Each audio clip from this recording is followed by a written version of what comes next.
राजा कल्माशपाद की कथा सहित महाबल लिंग की महिमा वर्णन।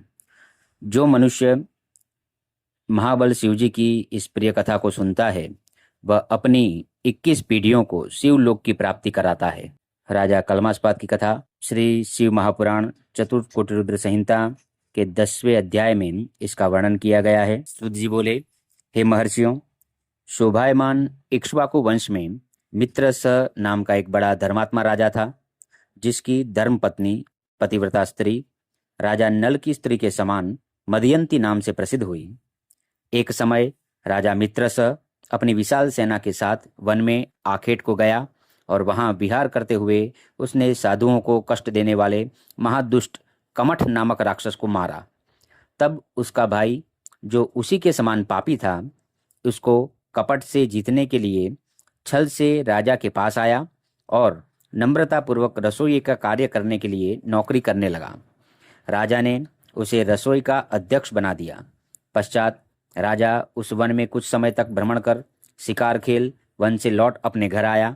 एक दिन राजा ने अपने पिता की मृत्यु का श्राद्ध कर अपने गुरु वशिष्ठ जी को भोजन के लिए निमंत्रण दे घर बुलाया। जब भक्तिपूर्वक राजा ने वशिष्ठ जी का चरण धो भोजन करने को बैठाया तो कपट रूप उस राक्षस रसोइये ने वशिष्ठ जी के सामने मनुष्य के मांस मिले हुए शाक को परोसा, जिसे वशिष्ठ जी जान गए और उन्होंने क्रुद्ध हो राजा को राक्षस होने का शाप दे दिया। पश्चात यह सब कौतुक राक्षस का जानकर वशिष्ठ जी ने विचार कर शाप को 12 वर्ष के लिए कर दिया। परंतु इस पर भी कुपित राजा ने अंजलि में जल लेकर गुरु जी को शाप देना चाहा। तब उसकी धर्मवती पतिव्रता स्त्री मदयंती ने राजा के चरणों में पड़कर उस शाप को निवारण कराया। राजा ने उस जल को अपने चरण पर छोड़ दिया, जिसके कारण पैर काले पड़ गए। हे मुनीश्वरों, उसी दिन से उस राजा का नाम कल्माशपाद हो गया। फिर गुरु के शापवश राजा मित्रस वन में हत्यारा घोर राक्षस हुआ और मनुष्यों तथा अनेक जीवों को खाने लगा। एक दिन उसने एक तपस्वी मुनि और उसके पुत्र को पकड़ा तो मुनि की स्त्री भयभीत हो उस राक्षस से गिड़गिड़ाकर मधुर वचनों में पति और पुत्र को छोड़ देने के लिए प्रार्थना करने लगी। परंतु उस दुष्ट राक्षस ने उसकी एक भी न सुनी और उस ब्राह्मण तथा पुत्र का सिर फाड़कर खा गया।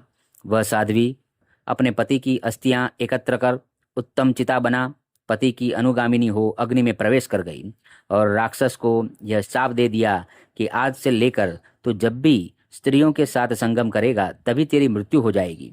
पश्चात जब 12 वर्ष का समय व्यतीत हो गया तो वह राक्षस शाप से मुक्त हो राजा का शरीर धारण कर अपने घर गया और जब मदयंती से संगम करने गया तो उस पतिव्रता ने ब्राह्मणी के शाप को जानकर उसे अपने साथ रति कर्म से वर्जित किया। इससे राज्य कार्य से उसे उदासीनता हो गई और वह सब कुछ त्याग वन में चला गया। परंतु वहां भी उसे शांति न आई और ब्रह्महत्या ने उसका पीछा किया। राजा ब्रह्महत्या से छूटने के लिए अनेकों जप तप स्नान और व्रत करने लगा, परंतु इस पर भी ब्रह्महत्या ने उसका पीछा न छोड़ा। तब वह मिथिलापुर को चला गया, जहाँ वन में गौतम ऋषि रहते थे। राजा ने गौतम मुनि के पास जाकर उन्हें दंडवत किया और कुछ शांति पाई। ऋषि ने जो राजा का समाचार पूछा तो वह गरम गरम श्वास लेता हुआ बोला, महाराज, कुछ न पूछिए, यह कठिन ब्रह्महत्या पद पद पर मुझे कष्ट दे रही है और सहस्त्रों प्रायश्चित करने पर भी मेरा पीछा नहीं छोड़ती है। परंतु आज आपका दर्शन होते ही मुझे बहुत कुछ शांति प्राप्त हो रही है। अब अपने चरण कमलों की शरण में आए हुए मुझे इस महापाप से मुक्त होने का कुछ ऐसा उपाय कर दीजिए जिससे कि मैं सुखी होऊं। राजा द्वारा प्रार्थित गौतम मुनि ने कहा, हे साधो, हे राजेंद्र, इसके लिए एकमात्र उपाय यही है कि तुम शिव जी की शरण में जाओ, क्योंकि जो शिव जी की शरण में रहता है उसे महान से भी महान पापों का भी कुछ भय नहीं रहता। हे राजन, तुम गोकर्ण नामक शिव जी के स्थान में जाओ। वहां जाने से बड़े पापों की स्थिति नहीं रहती, क्योंकि वहां महाबल नामक शिव जी स्वयं स्थित है। उनकी सम्यक पूजा से कैसा भी पापी हो शिव पद को प्राप्त होता है। सब तीर्थों में स्नान करते हुए तुम भी उन्हीं गोकर्ण नामक वाले शिव जी के स्थान में जाकर महाबल लिंग को पूजकर सफलता प्राप्त करो।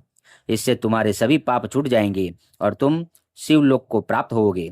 इस प्रकार महात्मा गौतम की आज्ञा से वह राजा गोकर्ण को गया और वहां तीर्थों में स्नान कर महाबल को पूज संपूर्ण पापों से छूटकर शिव जी के परम पद को प्राप्त हुआ। जो मनुष्य महाबल शिव जी की इस प्रिय कथा को सुनता है वह अपनी 21 पीढ़ियों को शिवलोक की प्राप्ति कराता है। महाबल शिव की यह कथा संपूर्ण पापों को हरण करने वाली है और इसका बड़ा अद्भुत महात्म्य है।